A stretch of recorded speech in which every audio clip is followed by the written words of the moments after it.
The East Boston Through Time book recently came out. It was published by Fonthill, which is located in London. The publisher, who was Alan Sutton, had started the Arcadia series about 25 years ago. And I wrote with him a series of books on Boston's neighborhoods. You probably remember them. They were sepia toned, always in black and white, but they actually did chronicle the beginnings of neighborhood history. Well, during the COVID-19 virus, I've spent most of my time at my summer house in Austerville on Cape Cod. And during the week, I spend a few hours daily actually writing, and I finished 9 books just in 1 year.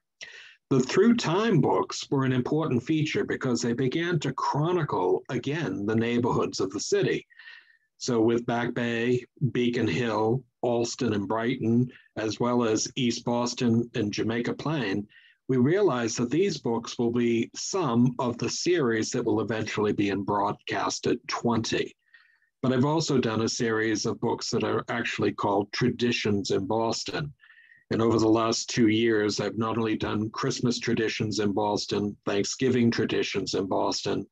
Last month came out Easter traditions in Boston, and next February will be Valentine's Day traditions in Boston. I enjoy writing, but I also enjoy teaching. And in this instance, these are books that not only I have fun with, but I hope in a lot of ways, not only longtime residents of these individual neighborhoods of the city of Boston, but also new residents will find them of use. The covers are beautifully done. There are then and now, and seen here, Central Square itself, which is a photograph from 1929 on the top, and a current photograph that was done by my photographer, Peter Kingman, only in 2020, shows in some ways many of the buildings that not only survive, but the overlay of how the neighborhood would develop. Well, East Boston is close to my heart. I had not only 2 aunts that were born and raised in East Boston, but it was something that I always explored, not only as a younger person, but as an adult, to realize in some ways that this was truly a neighborhood that was created. The land, which today we call East Boston, was originally known as Noddle's Island, and it was named for William Noddle, a very early settler, and another resident was Samuel Maverick, for whom Maverick Square is named. These names come down to us to this day. But it would only be in the 1830s that East Boston would actually begun to be developed by the East Boston Company, headed by William Hislop Sumner. And seen here on a map, East Boston, which is a detail of a much larger map of Boston, we began to realize that it was being developed not only as a residential neighborhood, but also as a commercial neighborhood. And not only with open space such as Eastwood and Westwood that one sees on the right-hand side, which will eventually be developed into the area of Wood Island Park, we realized that this was something that was adjacent to the new city of Boston municipality in 1822, but it would also be something in some ways that would be developed as an investment company. Well, William Sumner, seen here, was the son of Governor Increase Sumner of the Commonwealth of Massachusetts. He inherited a portion of Noddle's Island through his mother, and through the purchase of additional shares from family members, he was able to create the East Boston Company.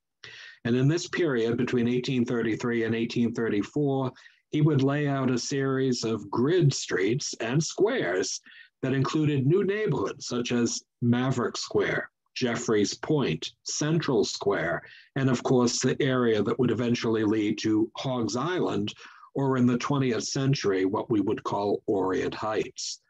Sumner was a very wealthy man, and in some instances, he had already developed his estate in Jamaica Plain, which is today Sumner Hill.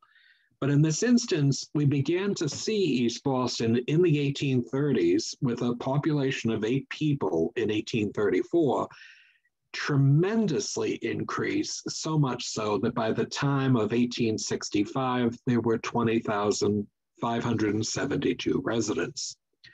Now, one of the first things one saw arriving in East Boston would be, of course, Maverick Square. There was originally a small ferry boat that was started in the period of 1833 that was known as the Tom Thumb. And it was supplanted in some ways by the Maverick ferry. But these two ferries brought people not only to live in East Boston and commute to Boston for business purposes or worship, but it would also be something for work because the entire area was being developed in the 1830s to the 1860s with not just maritime commercialism, but also shipbuilding. Well, the Maverick House seen here, when it was built, was not only one of the most commodious hotels in the city, but it was a place that people went for fish dinners and other jollifications. It was an important feature to realize that this was something that was the beginning of a new neighborhood. And whereas in the 1830s, we would see not only Beacon Hill already having been laid out and the beginnings of Bay Village, it was just before the development of what is today Boston's South End.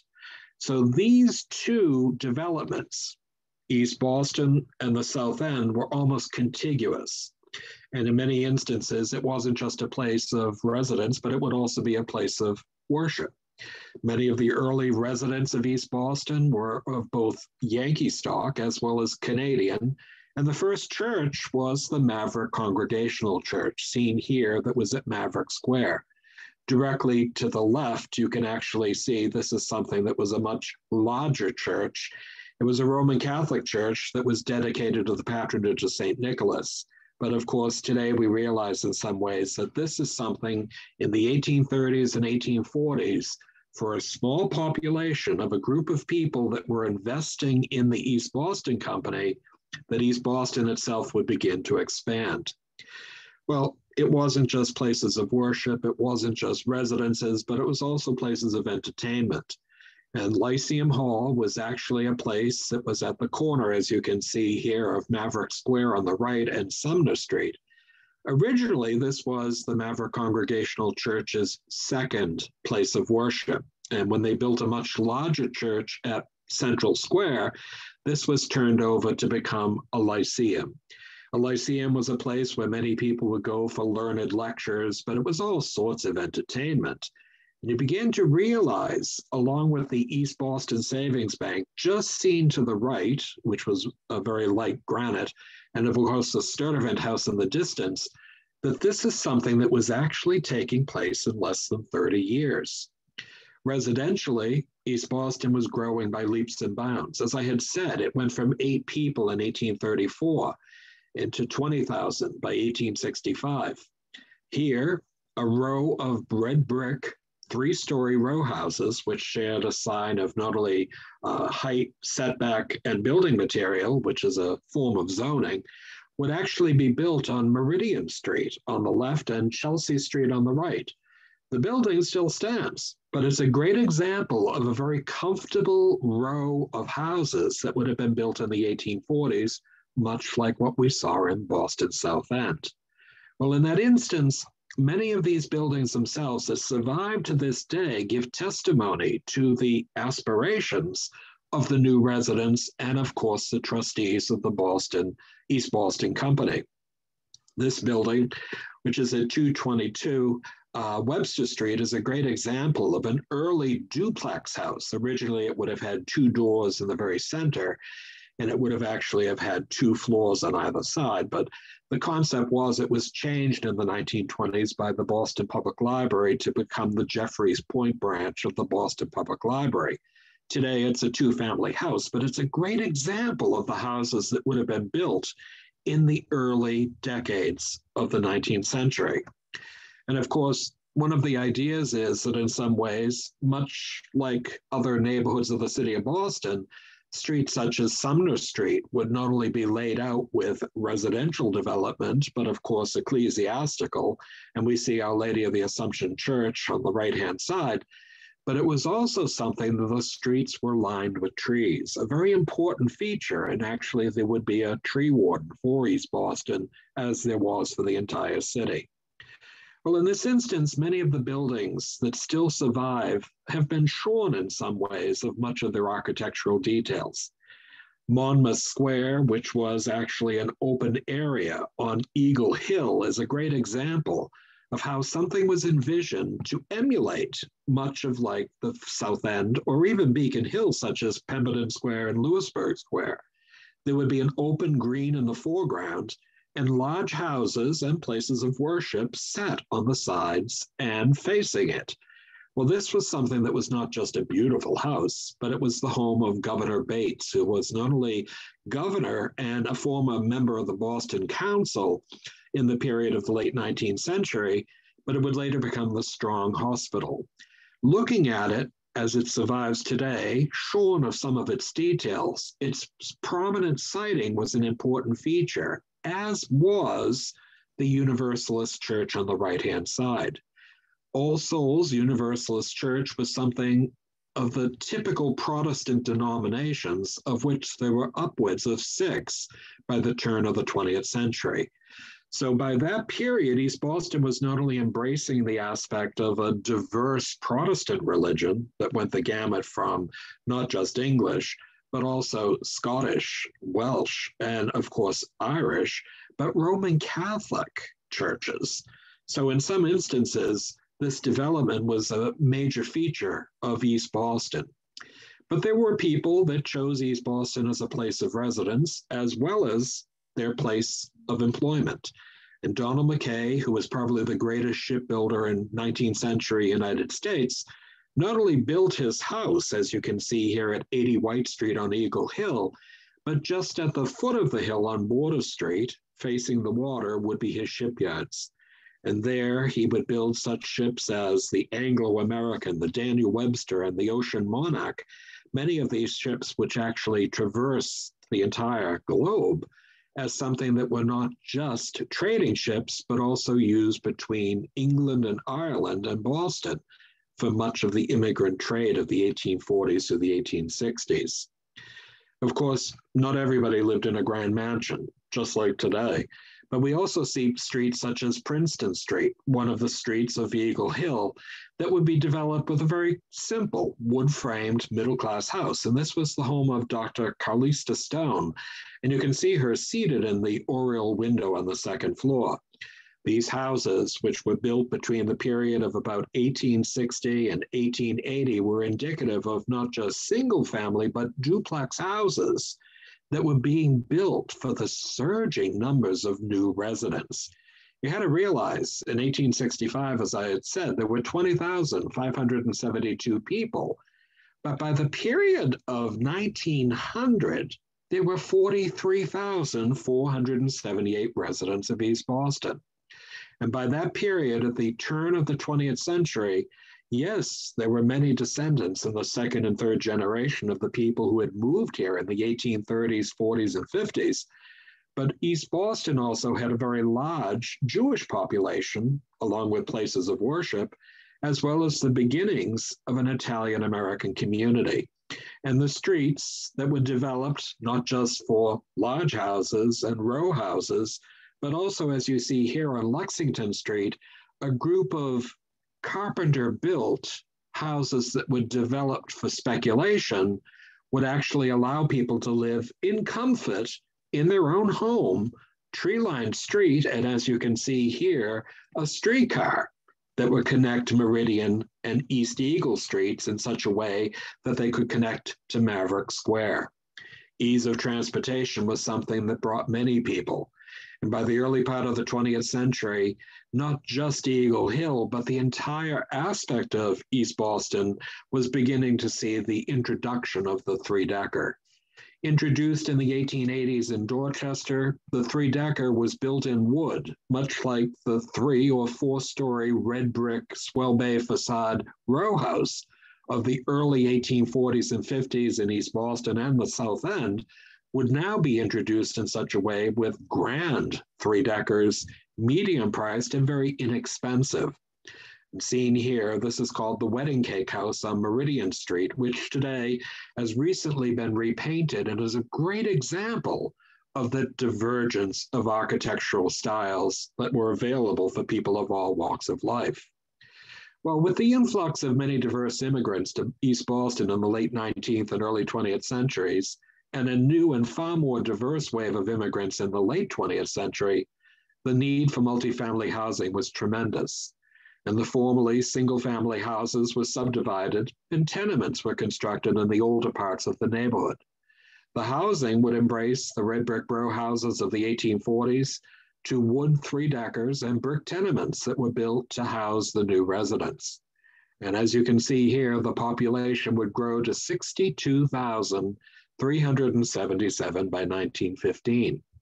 And by that period, between 1900 and 1925, even Eagle Hill had actually become an area that was totally developed, but the area of Orient Heights, formerly known as Breed's Hill, would begin to be developed, as you can see here, both with wooden three-deckers and red brick three-family and duplex six-family houses.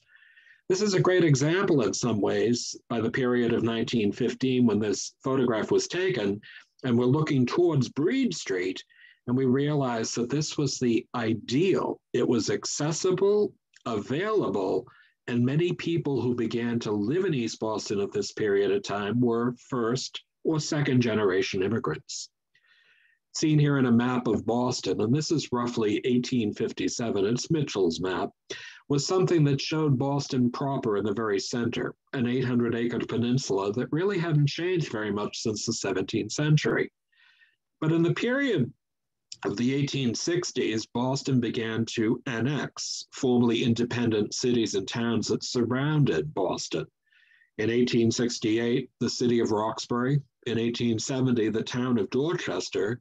In 1873, the city of Charlestown, and then also in 1874, the town of Alston and Brighton, as well as the town of West Roxbury that included Jamaica Plain and Rosendale.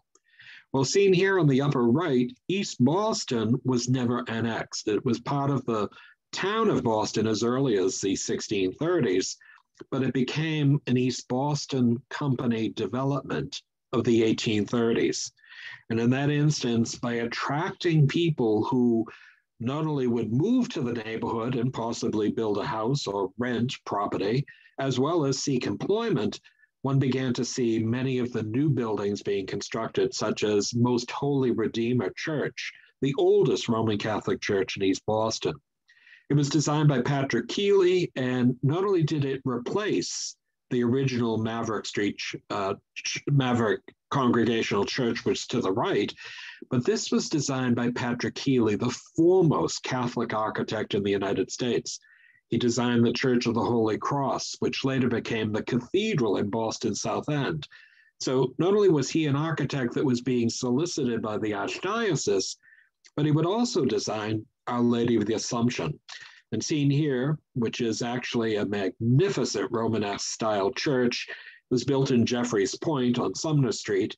And as we look down the hill with its magnificent spire, which unfortunately was removed in 1947, one began to realize that these were not just a place of worship, they were the ascendancy of the immigrants living in this neighborhood. And by the period of the 1930s and 1940s, it was also a place of not just worship, but it was a place of socialization as well as education, because many of them had church schools. But so too survived the Maverick Congregational Church. And as I showed you previously, it initially started in Maverick Square on the site of the area just adjacent to Most Holy Redeemer, later moved to the building that became the Lyceum, and seen here in 1875, it was built at Central Square. This is now the site of East Boston Social Centers. But as you look at this Gothic Revival church, it was enormous. You began to realize in some ways that this was something that was a major feature, was a prominent place that faced onto the second most prominent square after Maverick. So Maverick Square and Central Square, and then eventually even Day Square would be developed in these areas that actually had a surging population by the 20th century. Some of the churches no longer survive, and the Church of Our Father, which was organized in 1845, would later be built, as you can see here on the site of what is today the East Boston Post Office. And Shepherd Woodcock, who was a fairly well-known architect in Boston of the period of time, had built this as a Unitarian place of worship. One would see not just Unitarian, Universalist, as well as congregational, but there were a plethora of other churches in this period, including even Methodist Episcopal. This was a postcard that I found on eBay, and the Saratoga Street Methodist Episcopal Church, as you can see here, was photographed in color for the postcard.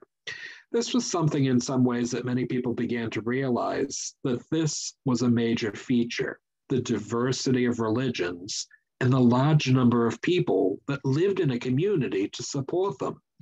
Well, today, you might know the site as a bowling alley, but seen here, this was something that was an important feature because it was later used by St. Paul's Italian Methodist Episcopal Church and would survive right through to the period of the late 1950s. There was also the first Presbyterian church, a religion that really evolved out of Scotland, as a Victorian Gothic church built in 1870 at the corner of London Street near Central Square. Each church is testimony, not just to the fact that they had a congregation that was able to support them financially, but the diversity of religions, even under the umbrella of Protestant religion. But the Roman Catholic churches themselves were equally sumptuous. And as I said, Most Holy Redeemer and Our Lady of Assumption, both designed by Patrick Keeley, would later be added to by this, the Church of the Sacred Heart, designed by John Bezerick. Bezerick was a very well-known architect. He hailed from Dorchester. And when it was dedicated, it was something in some ways built of wood that was a magnificent structure. And as you can see on either side, wooden duplex houses, a school, as well as wooden three-deckers. And the whole idea was that each of these represented the whole aspect of East Boston. But by the turn of the 20th century, after the Great Fire in Chelsea, Massachusetts in 1907, East Boston's Jewish population increased tremendously.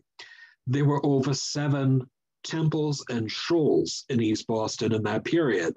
And Temple Ohel Jacob was, of course, East Boston's oldest and, of course, largest synagogue. As you can see, this was at the corner of Paris and Gove Street, and it was founded in 1893. But you had to realize this was a major feature because East Boston's population by the period of 1910 was 20% Jewish. And in this way, it wasn't just Ohel Jacob, but by 1913, there were 4 other churches, places of worship for Jews that included Beth Dabe, Lineth Hadzek, Kezer Israel, and Chora Mizmeth. These were an important way to see how this, Meridian Street, would develop with shops as well as apartments above that attracted people of all walks of life. Protestants, Roman Catholics, and Jews. And East Boston in this period became a melting pot, a thriving nexus of cultures, of people of not just different ethnicities, different religions, and different races, but it was something in this instance that would actually see so much development that would attract many immigrants and the children of immigrants, much like it did a century later. And in this way, during the period of the 1900 to 1950 period, we'd see things such as this. Bennington Street, of course, with tremendous development, lined with 3-deckers as well as stores. You might see the First National Store in the distance. But you also, in that instance, began to see the squares themselves take on new meaning.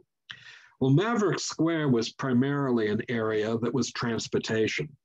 But Central Square, which was in the center, of course, of East Boston, was an area that the East Boston Company had left open.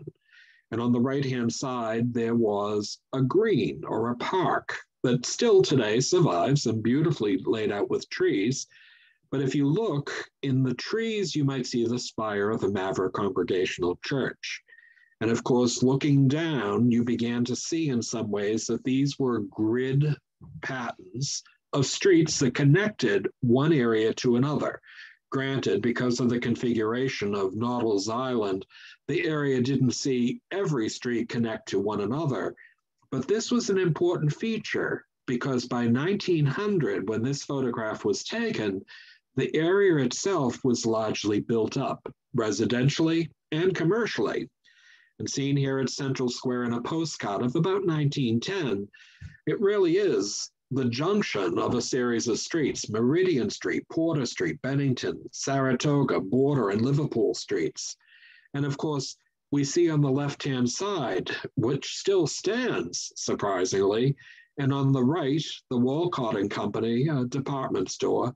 Each of these buildings themselves are a great example of what would be built, unfortunately, sometimes lost. But Day Square was another area. If you think of the three squares, Maverick Square, Central Square, and Day Square, that would really only be developed in the early part of the 20th century. Known basically as Hogs Island and a series of other names, the area itself was connected, as we see here, with Bennington Street and Chelsea Street, that would eventually see tremendous development. Now, if one looks in the distance, in the center, you see tremendous numbers of wooden three-deckers being built.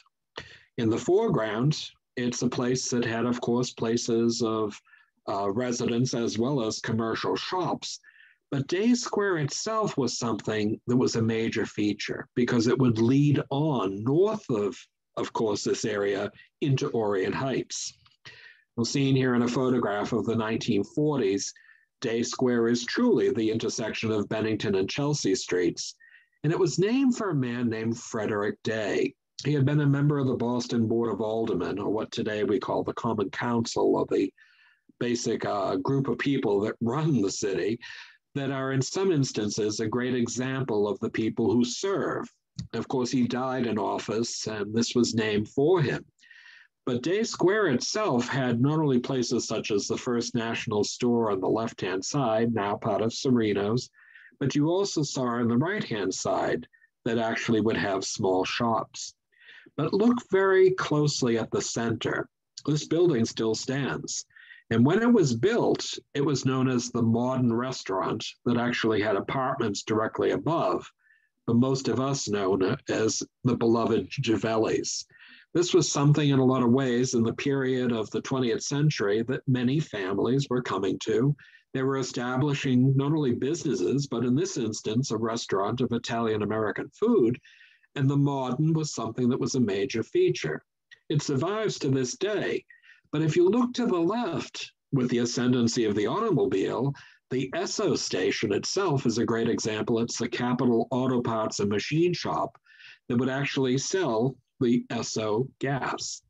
Well, during this period of time, one could actually walk, take the streetcar to Maverick Square, drive, and then take the Blue Line into Boston.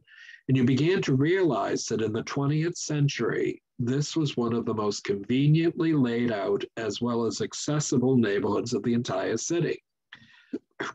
And in the early part of the 20th century, this map, which actually shows East Boston as wards 1 and 2, shows not just on the left-hand side the East Boston Company's envisionment that was laid out in the 1830s and 1840s as a grid plan, but on the right-hand side, Hogs or Breed's Island that would eventually be developed into Orient Heights in the early part of the 20th century.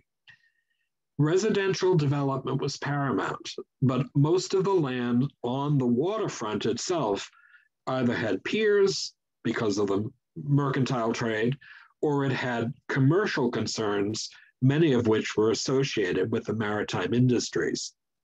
Well, many people realized in some ways the ease of accessibility was something that was incredible. And as I mentioned earlier, there were streetcars, but there was also the narrow gauge railroad. Now, the narrow gauge, which actually had as its president a man by the name of Alpheus Purley Blake, had actually lived in Hyde Park, but he eventually moved to Revere, Massachusetts. And he wanted to lay a railroad track that would actually connect Maverick Square with Lynn, Massachusetts. Well, the whole idea was Lynn at that time was a major employer for the shoe industry. And the train, which actually would allow people to take the ferry to East Boston and the train directly to Lynn for a place of employment, also had a stop at Revere Beach. So seen here coming through a tunnel under Webster Street, and you can see the houses on Webster Street directly above. The narrow gauge railroad was one of the most important features that offered transportation. So many people could now commute from Lynn, Nahant, as well as Winthrop, all the way into Maverick Square and take the ferry into Boston. And the Boston, Revere, Beach, and Lynn Railroad, as the narrow gauge was truthfully known, was not only an important way to actually travel, but it also began to spur on development, such as one sees here in the distance, Orient Heights. In Orient Heights, between the period of roughly 1900 and 1940, not just was built up with all sorts of new housing, but it also had panoramic views because remember, Hoggs or Breed's Island had a hillock, and in that way, it also overlooked the Atlantic Ocean. So during this period of time, it was a major feature for the development. But the ferries, which had started in the 1830s with not only the Tom Thumb and the Maverick ferries that were owned by the East Boston Company, would by the latter part of the 19th and early 20th century include such places as the Governor Russell. These ferries were an important feature, and people might call them a penny ferry. It was very simple. If you lived in East Boston, you got a discount. And many people began to commute back and forth, not just to Boston for business and employment, but also shopping. These ferries didn't just offer passenger transportation, but if you look closely, there are horse-drawn carts in the foreground. So they allowed these for a quarter to actually go into Boston. There were also ships that would include not only the Governor Russell, which was named for Governor William Eustis Russell, a very well-known governor at the early part of the 20th century, but there were ferries that were known as the Noddle Island, the Newtown, Brewster, Dartmouth, and the Ashburnham. Ferries would continue right through to the period of the early 1950s. And seen here, the Governor Russell is actually crossing the harbor, going towards East Boston, while borings were being taken place in Boston Harbor. And because the ferries, which might have taken 15 minutes at the most, were an important feature for the transportation, many people began to realize in the early part of the century that the streetcars terminated at Maverick Square and people took the ferry across. Well, there was discussion, not only in the Commonwealth's legislature, but also in the Boston Common Council about putting a tunnel that was actually under Boston Harbor. And in that instance, the borings would take place and they would connect not just Boston to East Boston at Maverick Square, but it would be the first underground tunnel in the United States. Seen here, Maverick Square in the period of 1890 had the Sturdivant House on the right-hand side. Built on the site of the old Maverick House, there was an enormous oval green in the foreground, beautifully planted with trees, and of course, an enormous flagpole that was one of the clipper ship masts that Donald McKay had given to the community. But in that period, by 1905, the underground subway that allowed streetcars to connect Boston to East Boston and vice versa would actually be laid out. And seen here in a photograph, it not only shows the tunnel, but it shows how the dredging had taken place by less than 100 men. On the right-hand side was the Sturdivant House, and you can see the East Boston Savings Bank as well as the Winthrop Savings Bank on the right-hand side, of which the first floor still survives. But this means of transportation now revolutionized East Boston. And for a nickel fare, one could go all the way from Orient Heights into downtown Boston and place, in some ways, not only a place of employment, but for a nickel, do the entire trip. Well, in this postcard that's from 1910, one began to realize that they converged not just from Jeffreys Point on the right, Chelsea Street on the immediate right, and of course, Meridian Street and Maverick Square, but you began to see this whole concept of ease of transportation, one of the major reasons for East Boston's development. And in this photograph, which I absolutely love because it shows not only the Maverick House as it had become known again, which at that point was owned by John Fitzgerald Kennedy's grandfather and was a well-known libation hole. You see on the left-hand side a streetcar emerging from the underground tunnel. This was something that would see East Boston's population increase tremendously. And we would see in some instances by the period of the 1940s, there was almost 65,000 people living in East Boston. So whether it was the underground subway, the penny ferry, or the narrow gauge railroad, East Boston still had streetcars. Initially, they'd been horse-drawn, and we saw by the period of 1889, they were electrified.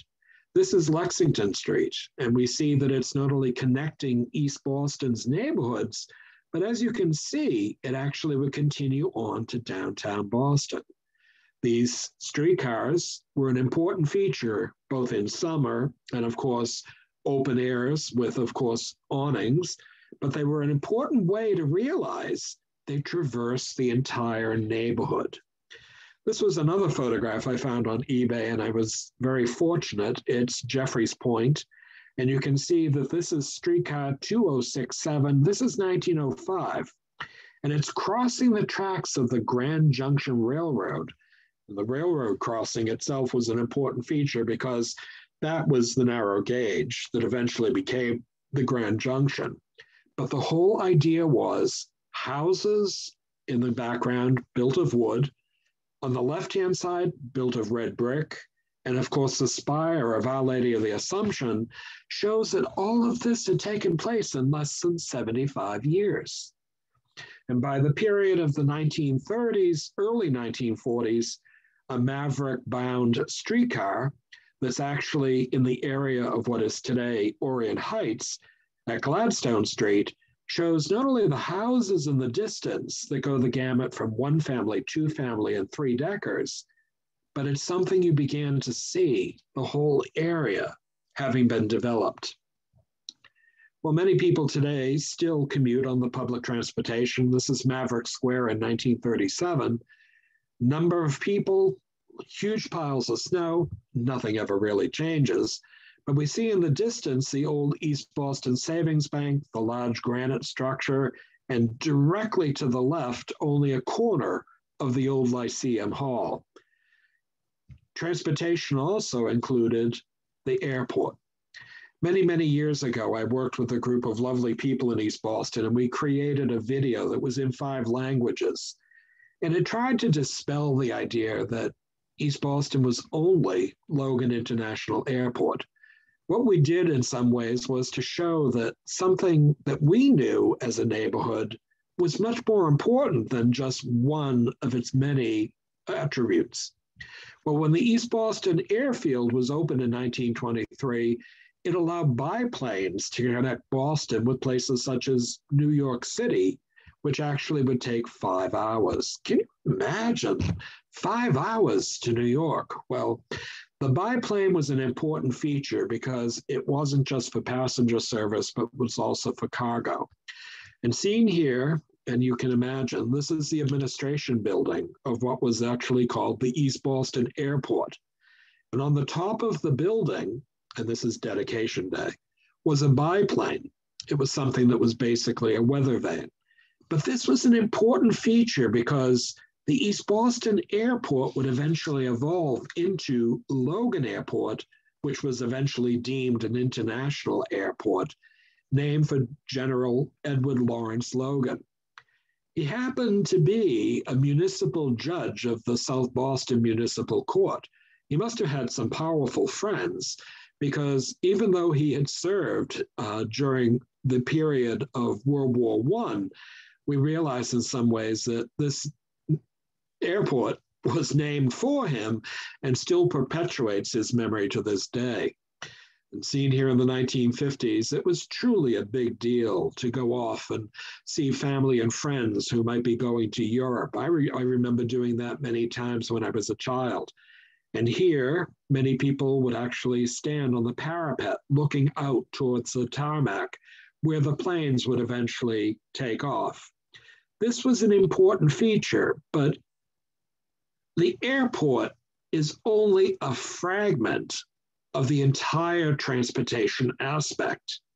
So when we think of ferries and we think of streetcars and the narrow gauge railroad and Logan Airport, the automobile was something in a lot of ways that was the ascendancy in the 1940s and 1950s, especially with the GI loan after World War II, that allowed many people not only the ability to purchase an automobile, but also to pursue education. And seen here, Bennington Street, and we're looking towards Central Square in 1948, gives a great example of many of the buildings that were not only residential, but with shops on the ground floor. But you might notice in some ways that these are great examples, but automobiles was the major feature. And of course, the Sumner Tunnel, named for the proprietor, the man who started the East Boston Company, William Hislop Sumner, would eventually have toll booths in 1934. They were incredible. I always loved them when the lights were on and you actually would simply throw the money into the basket. It was something in a lot of ways that was not only interesting, but you had to realize in 1961, a second parallel underground tunnel was built, and it was named the Callahan Tunnel in memory of William Callahan, who had been killed in World War II. This was an important feature, and yes, many people did utilize this for access to Logan International Airport, but it was also something that actually was used by neighbors. And seen here in a close-up, I love this man. He's saluting us as we salute him. He's standing in front of an East Boston streetcar that's headed towards Maverick Square, but it's a detail of the Maverick House Exchange, which is in the old Sturtevant house.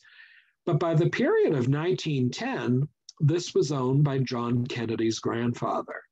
And it wasn't just a place where one could have a drink, but you could stay in the rooms directly above.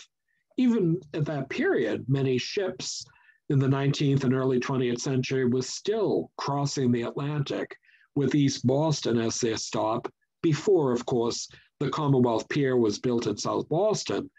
But you realize the importance of East Boston at that time with its transportation was something that truly made it special. But of course, those ships went two ways, not only for the people on the tour going to Europe, as well as immigrants coming to the New World. Boston in the 19th and 20th century has been a city that has embraced people of all walks of life. And one of the things was that they would have an immigrant house, which was founded in 1880 on Marginal Street. And this building, which still stands, was built in 1912 and today is known as Landfall. It was the first senior citizens housing in all of East Boston. But it's testimony to our ancestors who chose Boston as a place of residence, who might have come from a variety of both Western and Eastern Europe. There were also public libraries. And many people don't realize that the Boston Public Library that was founded in the 1850s as a public library and supported by our taxable base would actually see the first branch library in the world in East Boston. Eventually, this building would be built. It was in 1914, and James McLaughlin of McLaughlin and Burr, a well-known architectural firm, would build this branch library. And we realized that on Meridian Street, it was not just a magnificent structure, but it was the epitome of the realization that not just education through public schools, but education through a public library was offering immigrants and the children of immigrants the Americanization program. So if one actually was borrowing books, that was one thing that a public library did. But the Boston Public Library should be commended for in the early part of the 20th century, their Americanization programs were in not only East Boston, but in the North End, the South End, and the West Ends of the city. There was also the city of Boston's East Boston Relief Station, which still stands on Porter Street. This building, a beautiful structure built in 1907 by Edward Percy Dana, is a great example of a local hospital. It was a small one, but it actually provided care for the residents.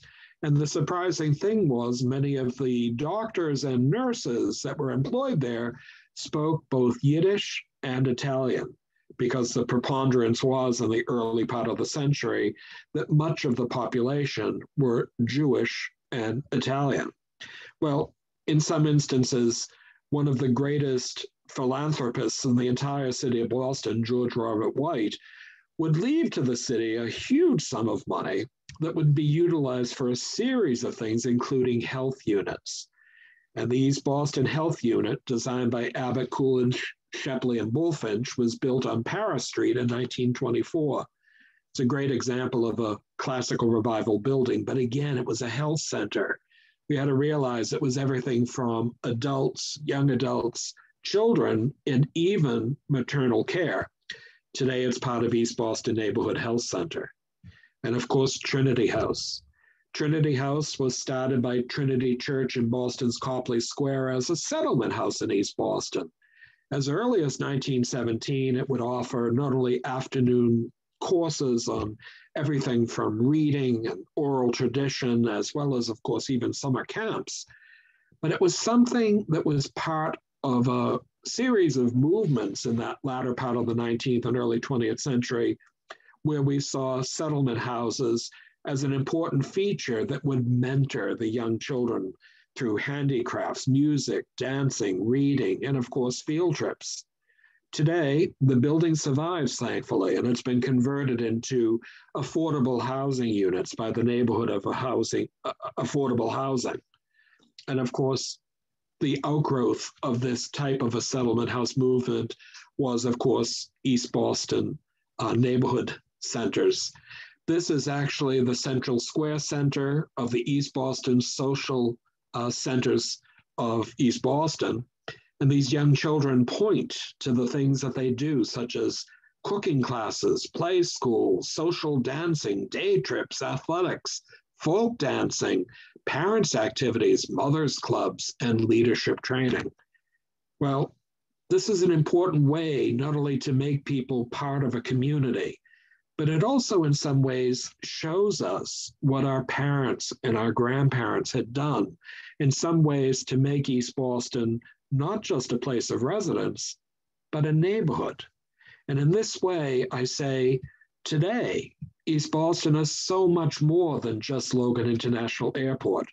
It has become a destination that has evolved as a community that appreciates its rich and ever-embracing history, but also thrives on its reinvention.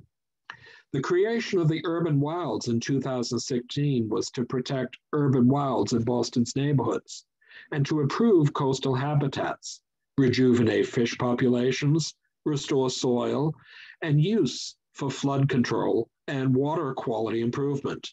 The East Boston Wild has become a major addition to the neighborhood's green space and attractiveness as Eastie's Farm. However, Pierce Park is one of the most attractive developments and is located on the west side of Maverick Square, overlooking Boston Harbor with panoramic views of the city and designed by Presley Associates Landscape Architects of Cambridge.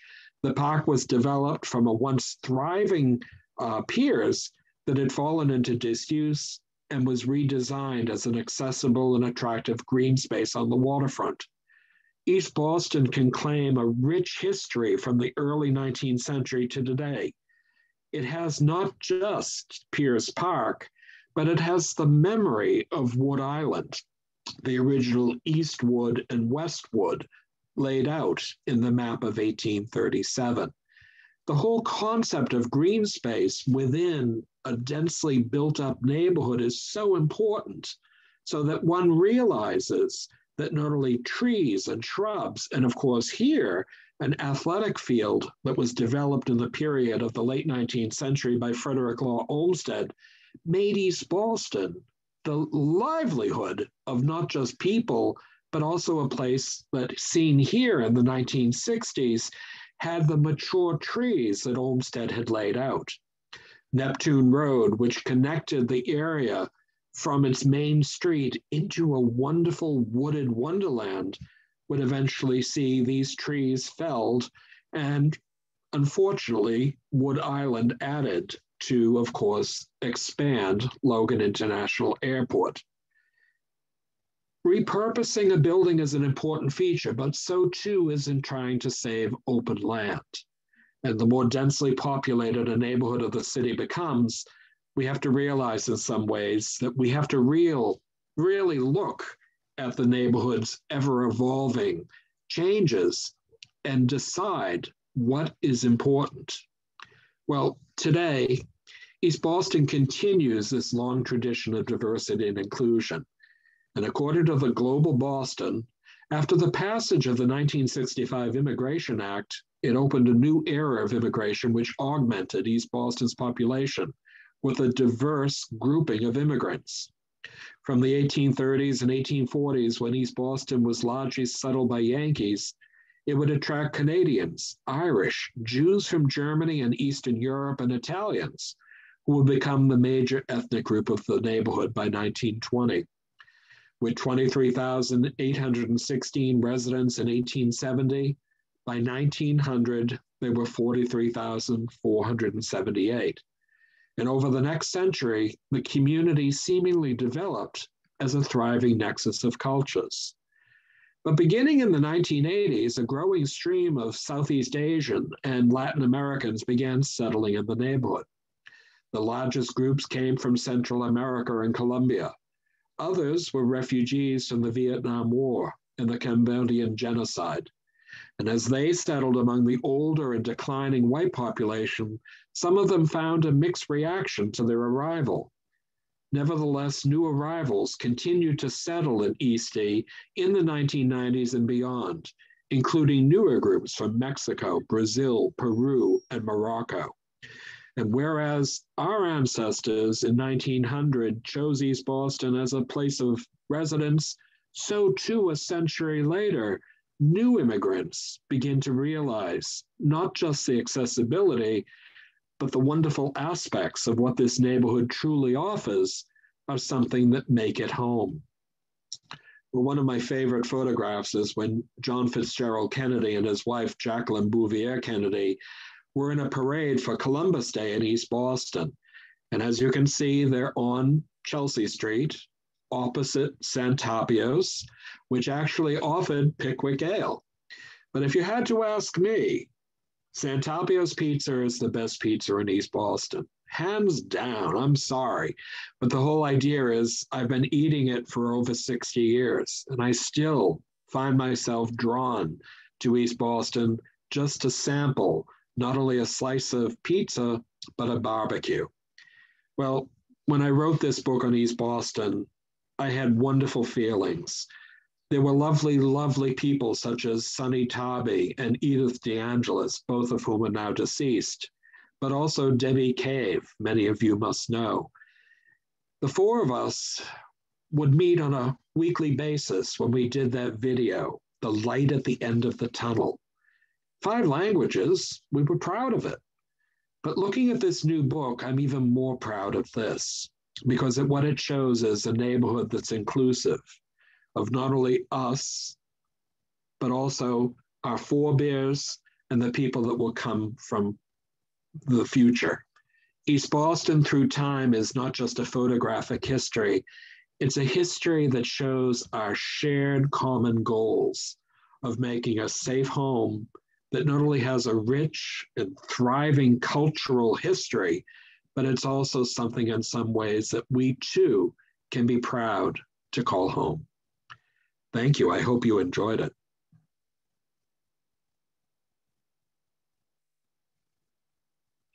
Now, one of the things is there are some questions. Ron Newman says, what happened to the public garden shown on the old map? Well, the public garden was the area of Eagle Hill. Now, Eagle Hill, of course, had Monmouth Square, but there is a small park there, but it's nowhere near the size of what was envisioned as a public garden. Remember, the public garden was the size of Lewisburg Square or Pemberton Square. But I think it was basically the fact that it was a little bit too expensive to expend land that would bring in no taxable base, and it was reduced in size. He also says, was he related to Senator Charles Sumner? Well, yes. William Hislop Sumner came from an extremely well-connected family, and Charles Sumner would have actually been, I believe, his second cousin. Sumner lived on Beacon Hill, but William Hislop Sumner originally was raised on Washington Street near Grove Hall in Dorchester, but would later live in Jamaica Plain as an adult. Margaret says, what is the address of P.M. Kennedy's Tavern, the Maverick House? And when did he purchase it? And did he live there? Well, Patrick Kennedy actually did purchase the Maverick House. I want to say it was 1903. Don't quote me, but I think it was 1903. He never lived there. He lived on Webster Street on the site of what is today the Adams Grammar School. But he was somebody who actually had owned taverns since the 1870s and 1880s. Of course, if you were my mother, you would say liquor is a sin, but the idea is liquor was a big sale. And of course, Kennedy made a small fortune.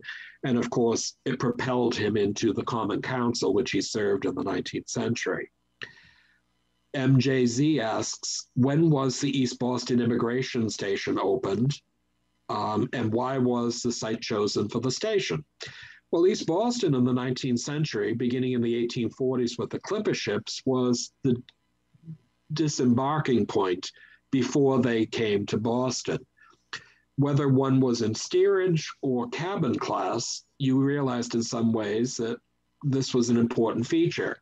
But as immigration began to swell, and you had to realize by 1865, the entire city of Boston was about 165,000 people, of which one half was either immigrants or the children of immigrants.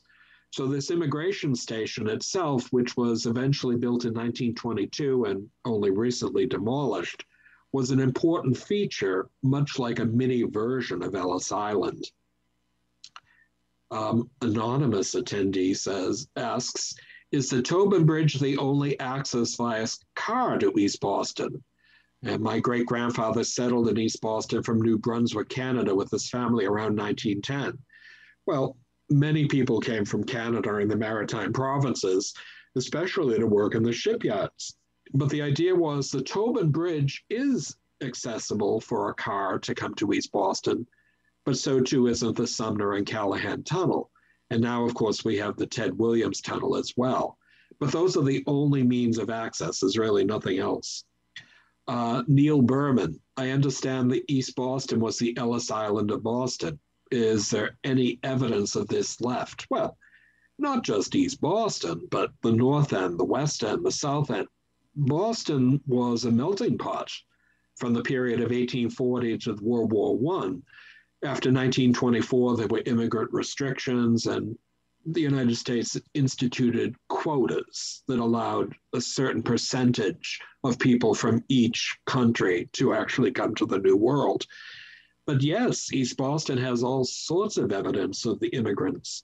Not only is Immigrant House that I showed you, built in 1912, which still stands and is landfall. It's a wonderful building for senior living, but you also have, in a lot of ways, many of the buildings that survive along the waterfront that actually represent much of what people had actually entailed in the 20th century as immigrants. My friend Sandra Jones Schiff, was that an early giant advertising billboard situated on the roof of the building in Central Square? It seems very early, but later there seems to have so many popping up. Well, East Boston had many billboards. There was a billboard in Maverick Square for Burl toothpaste, and it was something that surmounted the building that was recently demolished. It was on the opposite corner from Rapinoe's funeral home. But yes, these advertising billboards were an important way not only to advertise something that one was trying to sell, but it was also something that brought in revenue for many of these buildings that actually allowed space and they paid rent accordingly. Margaret Milne says, my father came to America via East Boston in 1929. Could you give me any information regarding the immigration station still there? Dad went to Quincy after getting off ship from Liverpool. Well, the immigrant station, unfortunately, was demolished a few years ago. The city of Boston, and I protested vehemently, but the idea was Mayor Menino and the Boston Preservation Alliance deemed it something that was not important to the fabric of Boston, and it was demolished. And it was something in a lot of ways I think would have been a beautiful aspect on a reduced version of what we see at Ellis Island. Whether one is an immigrant of the 20th century or an immigrant of the 17th century, unless we're a Native American, we're all the children of immigrants, whether we are an immigrant or we're the children. And I think in a lot of ways, these are important features that should be made to make us understand it and more cognizant sometimes of how important our contributions are. I may be a historian, but I learn every day of my life. And I think in a lot of ways, many things have to be done in such a way that pique our interests.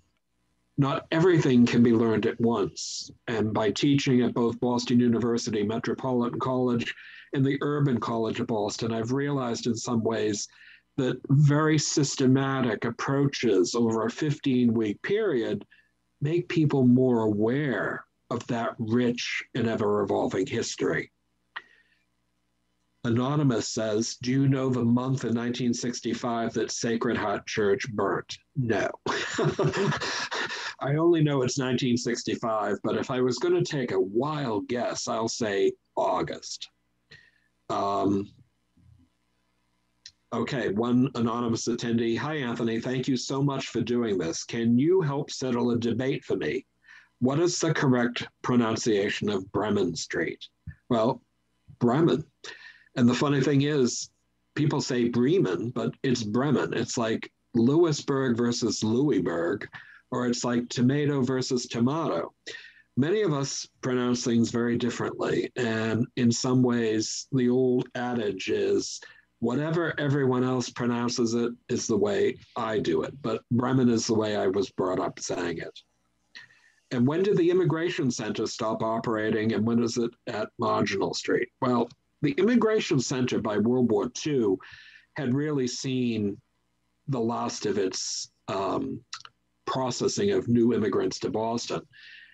By the period of 1912, Commonwealth Pier had been built in what is today South Boston on the waterfront, and that allowed many large ocean liners to dock in Boston. They had dredged the harbor because these ships were so huge. But you had to realize in some ways there was still that fact that first and second class, the former cabin passengers, were allowed to disembark there, but the ships were then backed out and brought to East Boston so that third class or steerage would then be processed. So it was by 1947 to 1948, just after World War II, that one saw the end of that. And the last one is, some of the names of the streets from the American Revolution, like Bennington, Bremen, Princeton, Saratoga, Monmouth, Trenton, Brooks, and more. Why and who named them? Well, during the period of the 19th century, the city of Boston was thriving. We saw all sorts of new land, topographical changes, the creation of the South End, the creation of the Back Bay. Street names actually had to be thought of. South Boston had letters, A through, I think, P. But in East Boston, the funny thing was, because there had been a battle of Chelsea Creek, many people in the 1850s and 60s decided to name them after battles of the American Revolution. So the Battle of Chelsea Creek, which one could see from the top, of course, of Eagle Hill, allowed it in that way to be done. These were petitioned by the people of East Boston that had to be approved by the Common Council. And the Common Council are our elected neighborhood representatives. And in that instance, they became known for that individual thing.